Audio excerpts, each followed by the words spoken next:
Maisha ya ulimwenguni kama jangwa ambalo halionekani njia zake. Na niwaombe msiwe wavivu kwenye kutafuta. Amen. Usiishi kwenye maisha yako kana kwamba yani nitapoteza. Usiishi na mentality ya kupoteza. Ishi kwamba I have thousand way. Angalia Yusufu hapa, anatafsiri ndoto za wengine wanaotoka wakati anabaki gerezani, and he's doing it for free. Understand, the Bible inaandika wazi kabisa, yule jamaa alipofika kule nje akamsahau, hakumkumbuka, and Joseph was okay. Huyu mtu wa ndani atusaidie kuyaweza mazingira ya nje. Yes. We should never live to expect mazingira ya nje yatatuwezesha. We should always find out from within us how to survive out there. Amen. Kitu pekee kitakachotusaidia kusurvive na kufanya bora to the future, huko tunakokwenda, kuweza wakati ujao, ni articulations, makeup ya ndani. Mtu wako wa ndani amejengwaje? Ametengenezwaje? We call it the making of the inner man. Kwa sababu ukifanya kila kitu kwa kushtukizwa, you will never be number one. You will never be number one. Aina ya mtu ndio ina manage kesho ya mtu. Nifanye kuwa mtu wa hekima na akili, sisi tutafanikiwa. Amen. Nasema tena, sisi tutafanikiwa. Amen. Nasema tena, sisi tutafanikiwa. Amen. Ndio kile nakwambia, sisi tutafanikiwa. Sisi tutafanikiwa. Mwambie tena, sisi tutafanikiwa. Sisi tutafanikiwa sana. Hatutakuwa wadogo, tutakuwa wakubwa sana. Sema basi kwa mkazo, yani sema kwa kumaanisha, mtumishi, hata kama huamini, hata kama wewe ndio umeishia hapo, sema sisi tutafanikiwa sana. Sisi tutafanikiwa sana. Tutakuwa wakubwa sana. Ndio kile nakwambia, najua Yesu anakaribia kurudi, lakini kabla hajarudi kuna alama tutaacha ambazo hazitafutika. Utajiri hauko kwenye kufanya kazi sana. Utajiri uko kwenye kufanya kazi kwa hekima. Yes. Kuuza hakuko kwenye kuwa na bidhaa bora. Kuuza huko kwenye nani katangulia mjini. Niamini mimi, aliyetangulia sokoni ni ngumu sana kumtoa sokoni. You know why? Kwa sababu yule mtu hata akija kuuza kitu ambacho sicho, watu walishamwamini pale. Kuna watu na masoko yao sio kwa sababu wanauza vitu vizuri, wana masoko yao kwa sababu nini? Watu wamewaamini. Mathayo 13. Ndio hiyo unaona mtu anakuja, huyu tunamjua, tumekuwa naye Morogoro.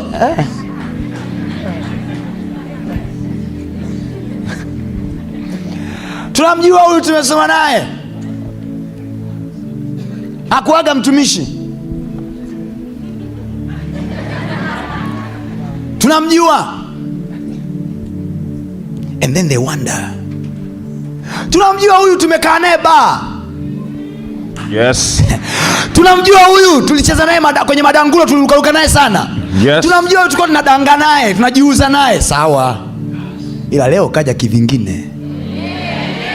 Mmezoea kuniona kwenye kona tulizokuwa tunatembea pamoja. Today they see you navigate life in a certain way that is not normal. Believe me, kwanza you bring trouble into their minds. Yes. Like kwanza anajifanya yeye nani? Yes. They think we are joking, you know. Do you know these people, they think we are joking? Until when we build our own houses, until when we take our kids to the best schools, Amen. Until when we fly to Dubai and China to take business, Amen. Until when we open up great business in this city, Amen. They will not understand. They will not understand if you keep on talking. They will understand when they see results. Yes. Amen. Please let our results talk. Amen. Kile nakwambia, matokeo matokeo yanamaliza mzizi wa fitna. Now that's the nature of people.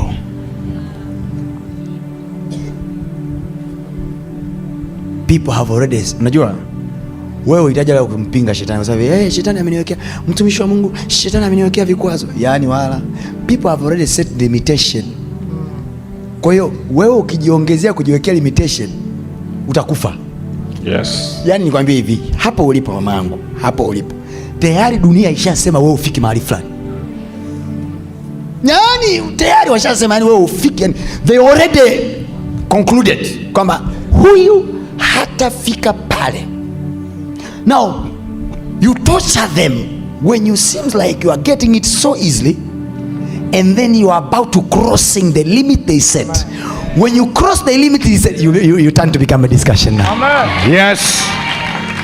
Kwa hiyo watoto wa seremala kwenye huo mkoa walitakiwa waweje? Kwa nyinyi akili yenu unataka kuniambia mtoto wa seremala anafananaje? Kwa hiyo mmempangia aishie wapi? Mpaka unafanya kusema hivi, amepata wapi hekima hii? Okay. Kwa mlitakaje? Kwa nyinyi kuna mahali unajua kabisa hekima hii inatakiwa iishie hapa. Amepata wapi hekima? Yes. Hili ni swali ambalo ninamwomba Mungu tuulizwe na marafiki zetu. Amen. Tuulizwe na ndugu zetu. Amen. Maclassmates watuulize haya maswali. Amen. How did you do it? Yes. Hii ilikuwa ni hekima kwenye eneo lake. Kwenye eneo lake Yesu alikuwa ni mhubiri wa injili hapo. Hekima kwenye eneo lake kama mwalimu wa neno. Sasa iwepo hekima kwenye eneo lako la uuzaji wa maua, kwenye eneo lako la uuzaji wa unga, kwenye eneo lako la uuzaji wa mchanga, kwenye eneo lako la uuzaji wa nywele. Yaani wakuulize kapata wapi hekima hii? Yes. Kwa nini unataka kufanya vitu kila mtu anafanya? Kwa nini hautofautishwi? Kwa nini hauna cha utofauti?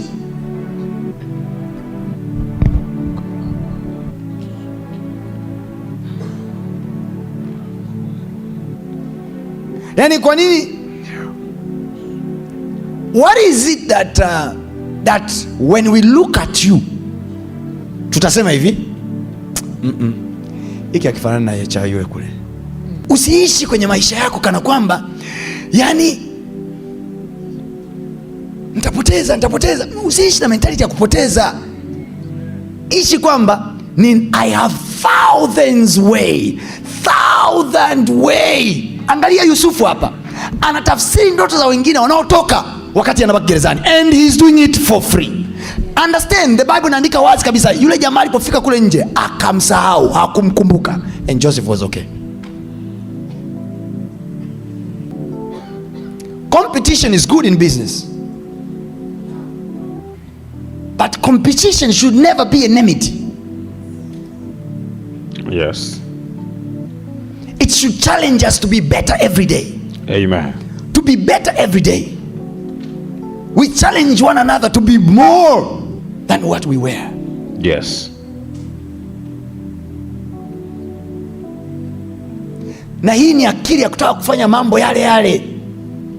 Mnakopiana, mnaigiana. Maisha ya ulimwenguni kama jangwa ambalo hazionekani njia zake. Kwa wale ambao wamewahi kufika Dubai Desert zile, there are so many rails mle ndani, kwa sababu tu watu wametumia magari kila mtu kivyake. There is no clear way, lakini experienced people, they know the areas to go, the places to pass. Roho wa Mungu anatakiwa ageuke. Mungu na roho yake wanatakiwa wageuke kwetu kama nini? Compass. Yes. To direct us. Yes. Namna ya kuliendea jambo langu, namna ya kuendea field yangu, namna ya kuendea hii kazi yangu. Yes. How should I go? Mimi kama mimi, yani niliendeje? We call it revelation. You receive a revelation of your own. Unaupata ufunuo wako wewe mwenyewe wa namna ya kuliendea. Na niwaombe msiwe wavivu kwenye kutafuta. Amen. Usiwe mvivu kwenye kutafuta kutoka rohoni. Ulimwengu wa pili, ule ulimwengu ule una majibu. Ulimwengu ule umeichungulia kesho. Ule ulimwengu wa pili, ulimwengu wa roho. Ulimwengu wa roho hauna jana wala hauna kesho. Ulimwengu wa roho 2030 kwake wanaweza kuiona. Ndio maana kwenye Biblia tunaonyeshwa Mungu alikuwa na uwezo wa kuwafunulia watu mambo yatakayotokea miaka 100 ijayo. Mungu anamwambia Abraham kwenye kitabu cha Mwanzo sura ya 15 pale, anamwambia uzao wako utaenda utumwani miaka 400. So God is talking about 400 years. Look at the space ya miaka 400. Watu wa Mungu, sizungumzii mwaka mmoja, sizungumzii miaka 40 wala mitatu, nazungumzia miaka 400. Look at the space of miaka 400 katika ulimwengu wa roho, katika ulimwengu wa Mungu. Miaka 400, he could tell what will happen. Anasema hivi, wataenda kwenye taifa wasilolijua. 400 years. The way God is explaining today about 400 years, it is explaining as if it happened yesterday. Yes. Yeye anayetaja mambo ambayo hayapo kana kwamba yamekwisha kuwako. Sio yatakwisha kuwako, yamekwisha. Yani yeye, sisi tunaiangalia future hivi, yeye anaisoma future huku nyuma. Oh. Yes. God is reading our future from our past. Sababu kwa nini we have to depend on God? Sababu kwa nini we have to pray? We have to learn seeking from him information. Kutafuta kwake taarifa. Sio kutafuta Google tu. No. Let God be your Google search engine. Amen. What tomorrow holds. Kesho ya soko la nguo inafananaje? Kesho ya soko la nguo ikoje? Can you grasp revelation about it? Can you see? Kwa sababu ukifanya kila kitu kwa kushtukizwa, you will never be number one. You will never be number one. You want to be number one? You need to seek from God. Mungu nifunulie kama ufunuo. I want to know the tomorrow market. The tomorrow market. Hata kama sitafanya kwa ukubwa huo, but at least because of the glimpse Mungu anazonidondoshea za kesho, then I can start small. Ni kama unawaintroducea watu kitu kipya. You come with it. Utajiri hauko kwenye kufanya kazi sana. Utajiri uko kwenye kufanya kazi kwa hekima. Life is a puzzle. Kiasi kwamba wahenga wanasema hamna ijuae kesho. Lakini sio kweli. Kesho watu naijua na wanayo.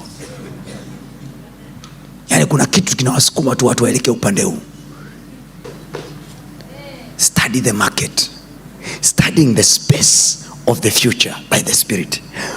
Malezi ya watoto wetu tunaowalea, kesho inataka wababa wa aina gani? Baba zetu walikuwa ni watu wa kutumia viboko na kuchapa na kufoka. Does our generation need the same? Okay, what should I do ili mwanangu nisiwe adui yake, niwe rafiki yake, lakini hapo hapo anitii? Mtu wa ndani ametengenezwaje? Kwa sababu huyu mtu wa ndani akihudumiwa, akitengenezwa, akifundishwa, akielekezwa namna ya kuona mambo, akielekezwa namna ya kusikia, atasikia ambavyo mtu wa kawaida wa nje hasikii. Yes. Mmekaa naye gerezani ni Yusufu, hajaota ndoto mlioota, nyinyi ndio mmeota, ila anajua tafsiri ya hizo ndoto, anajua kesho nyinyi mnakuwa kina nani. What is that? The ability to access the inner man. Kumtumia mtu wako wa ndani, kumzoeza mtu wako wa ndani. So tunapofanya maombi na kuongea na Mungu, Mungu sio mwili, Mungu sio mtu, Mungu ni kiumbe cha roho. Kwa tunapokuja kwenye maombi hapa, kujazana maneno ya Mungu, kufunga, you are equipping the inner man and the inner gift. Now utaanza kujiona unazaa vitu na mawazo ambayo kwa hali ya kawaida mtu wa kawaida alienda shule. We must be more than what we are taught in school. Amen. Believe me. We must be more than what we Honorable. Iko hivi. Na nisikia mheshimiwa. when you stand in the court, and then you are discussing a case, zaidi ya ulichosoma darasani, what else do you have? Because in the near future we will not be paid by what we put from the university. People, they will want to know, what more do you have? Can you navigate the tomorrow market by your spirit? Roho yako inaweza kukusanya taarifa za kesho, alafu kaanza kuzifanyia kazi saizi. I don't know if I'm making some sense. Am I making sense? Yes. Ule uwezo wa kupiga magoti na kusema hivi, Mungu, katika jina la Yesu, sijui kesho imefananaje, lakini Bwana, ninakuomba unisaidie mimi mtoto wako kwa jina la Yesu. Unishikie kesho wateja, nionyeshe njia zako, nipite njia zako, nipite njia zako, nipite kwenye njia zitakazo nipeleka kwenye kesho yenye faida, katika jina la Yesu. Roho yangu iweze kuwa na taarifa, roho yangu isiwe butu, roho yangu iwe sensitive to know things not about salvation only, to know things about my market. Yes.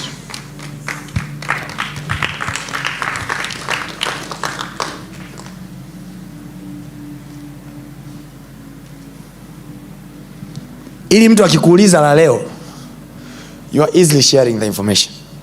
Sasa paka mtu wewe usiwaambie machimbo yako na watoa vitu.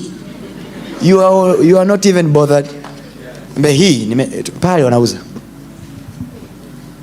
Why? Because you know ladha yangu mimi haiwezi kufanana na ya mwingine. Acha uoga. Yes. Yamini mwana. Believe on yourself. Hizo ni akili za watu waoga, ndo haziamini kwamba nikimwambia chimbo langu ataniibia. Do you want to tell me God has only that?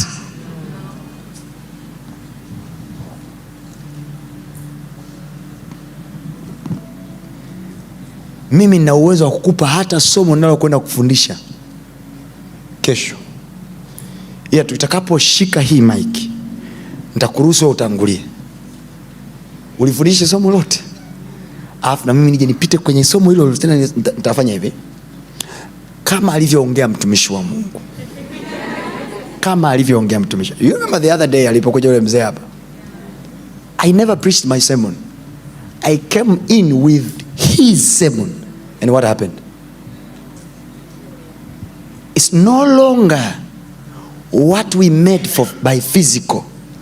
It's about the equipping of the inner man. Now I can be able to navigate from the spirit to your spirit na kuangalia njaa ya roho yako ni nini. Nataka uniambia nyinyi Mungu ajui kesho njaa ya kesho ni ya kitu gani? Do you know sisi ndo tuna Mungu, yani sisi ndo tuna Mungu anayejua kesho ni kitu gani kitakuwa na faida dukani. Na umekaa naye, umeridhika, kitu kikubwa ulichomuomba akulinda usiku usikabwe na wachawi. That's it. Maombi yetu sisi yakoje? Si ndio? Mungu naomba unilinde, unifunike baba, unifunike. Wengine kikubwa mnachoomba, Mungu nisaidie. Unisaidie bibi wangu asiniache Bwana, nisaidie. But this God can tell you what will sell tomorrow. Mgeukie jirani yako ambie maisha sio magumu hivyo, kana Mungu vizuri.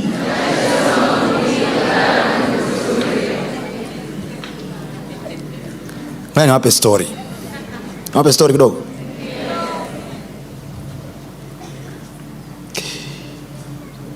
Story ndio baadaye. Wewe tusome andiko kwanza. Wakamuuliza, je, huyu sio mwana wa nani? Wa Yusufu seremala. Na mama yake si aitwaye Mariamu. Na nduguze si Yakobo na Yusufu na Simoni na Yuda. Na maumbu yake wote hawapo hapa petu? Basi huyu. Kwa hiyo Yesu alikuwa na dada zake, alikuwa na kaka zake, alikuwa na ndugu zake, alikuwa nao. Yes. basi huyu amepata wapi haya yote? Amepata wapi haya yote? Yes. Namuomba Mungu hilo ndo likawe swali ambalo mji huu utatuuliza, wamepata wapi haya yote? Amen. Sema, Bwana Yesu, swali hilo nikaulizwe na mimi. Watu wakaulizane kuhusu mimi. Amepata wapi haya yote? Yes. Maana yake nini? Tukiwaangalia hawa ni watu wazima, unajua walikuwa wanauliza swali Tukiwaangalia watoto wetu waliozaliwa naye rika lake. Yes. Can I tell you something? Yes. We are going to be better than our peers. Amen. I pray that you become better than your peers. Amen. Wakituangalia watu tuliokuwa nao, haleluya, mitaa tuliokulia, yes, story wanazotakiwa kubaki nazo. Zamani alikuwa mkorofi huyu, saa hizi amepata wapi? Hii tulikuwa tunasoma nalo darasani, halielewi, linafeli shule, lakini saa hizi amepata wapi? Wakikosa kujua, you know, when the world doesn't know and doesn't understand, they give you names. Dunia ikiwa ikuelewa kupa majina. Wewe watu wanakuelewaje? Yaani inakuwaje watu, people they can read you from A to Z, Genesis to Revelation, then they can tell you huyu akiamka ataanza hiki, atakuja hiki, atakwenda hiki, atakwenda. Please, 2024. Yes. Confuse them. Amen. Confuse them. Hallelujah. People shouldn't know. Where do you really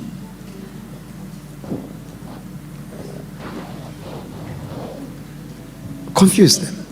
Yes. Wala wewe kitabu kinachosomeka kirahisi kwa nini? Uwe Lambert. Unalikumbuka ni Lambert? Limekaa hivi. Dude hivi. Bwana asifiwe. Amen. Hallelujah. Amen. Sema, nitakuwa na ladha yangu na ambayo itakuwa ni ya tofauti pekee. Nitakuwa na ladha yangu ambayo itakuwa ni ya tofauti daima. Nataka niliweke hili bayana kwenu watu wa Mungu. Kuweza wakati ujao hatutauweza kwa sababu tuna fedha. Issue sio fedha. Niliwaambia watu wa Dodoma, niliwaambia hivi, Yusufu chapter inayofuata ya 41 anatafsiri ndoto ya Farao. Wakati anatafsiri ndoto ya Farao, Farao aliota ile ng'ombe 7 walionona na ng'ombe 7 waliokonda. Alafu akaota masuke 7 yalionona na masuke 7 yaliokonda. Yusufu akaletwa kutoka gerezani, akawa na tafsiri, akasema tafsiri ya haya masuke 7 yalionona ni miaka 7 ya shibe ambayo itatangulia katika uso wa nchi. Alafu itakuja miaka 7 ya njaa. Alafu akaja akasema tena baadaye na hawa wa ng'ombe na masuke ni ndoto moja. Kwa hiyo Farao na atafute mtu wa akili. Yes. Mtu mwenye nini? Akili. Farao atafute mtu mwenye akili. Nao angalia, hajasema Farao atafute mtu mwenye fedha.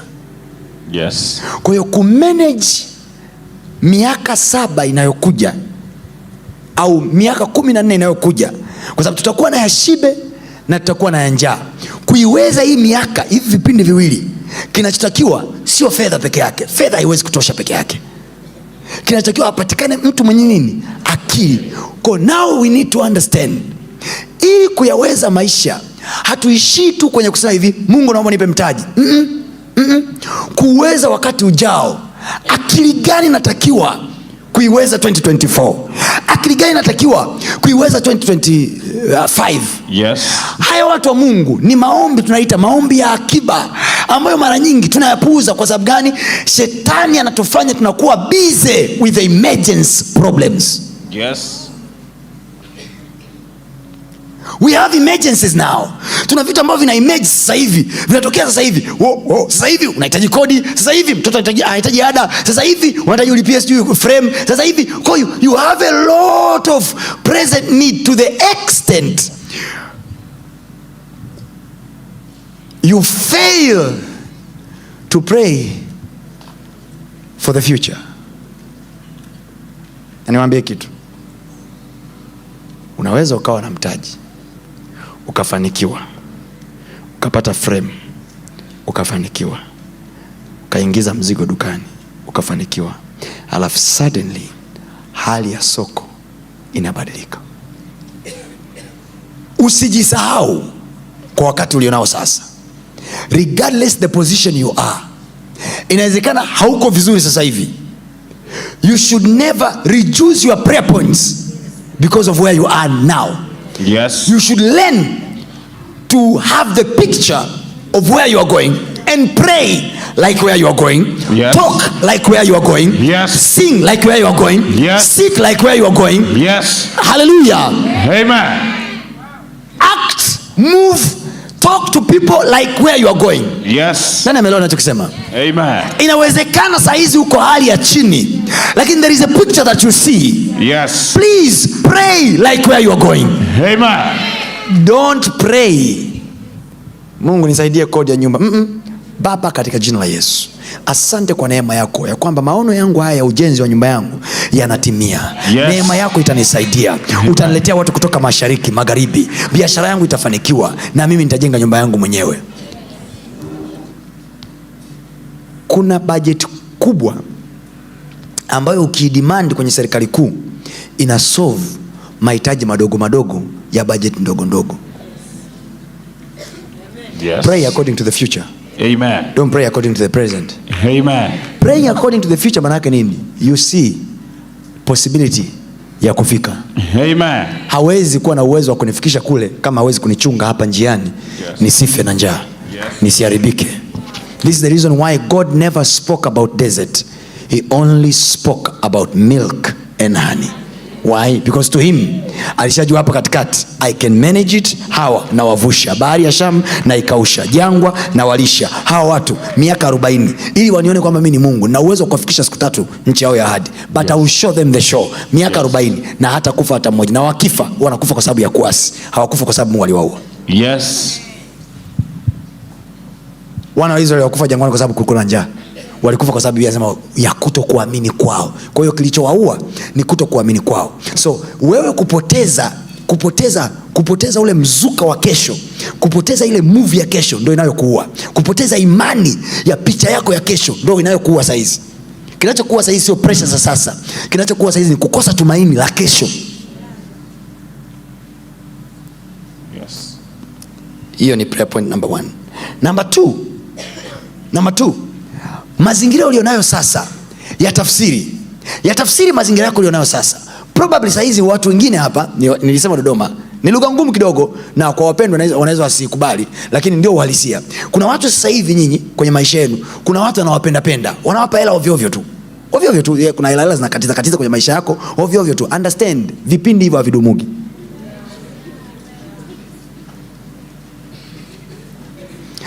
I was discussing today with one of my daughters.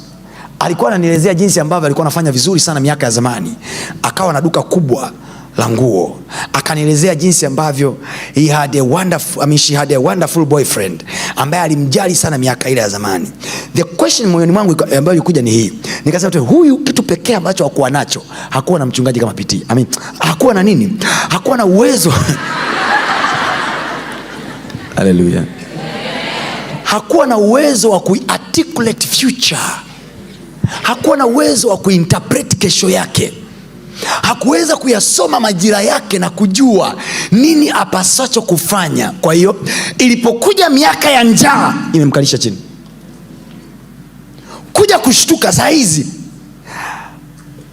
kwa maelezo anayonipa, ninachokiona ndani yake naiona hofu tu.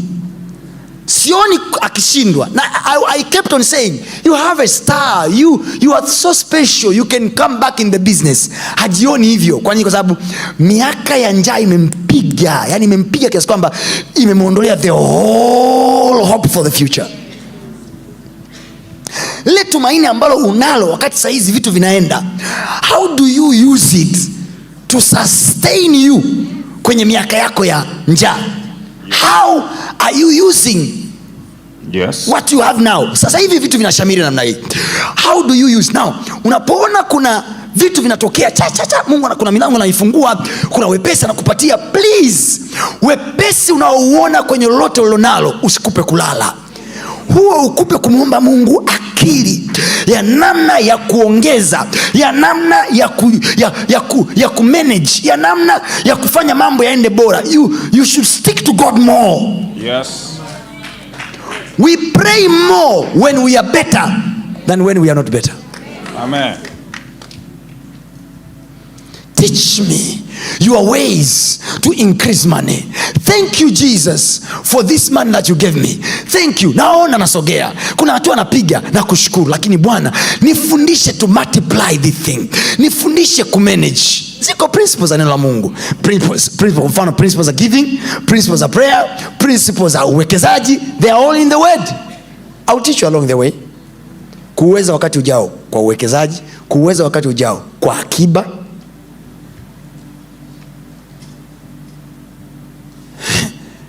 Kwa sababu haitoshi tu kwenye kuwekeza. You need to have saving.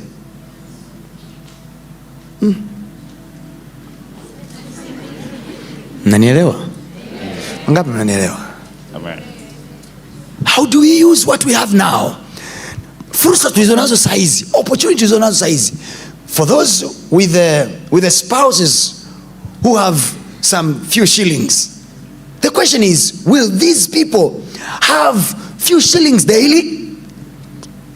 Serikali zenyewe hizi ambazo position zenyewe hizi ambazo they are not stable, at any moment mkuu wa nchi akiwa hajisikii kukuona kwenye ofisi fulani anakutoa. The question is, akitoka huyo bebi wako hapo, bado utaimba zile pambio za Yesu ni Bwana?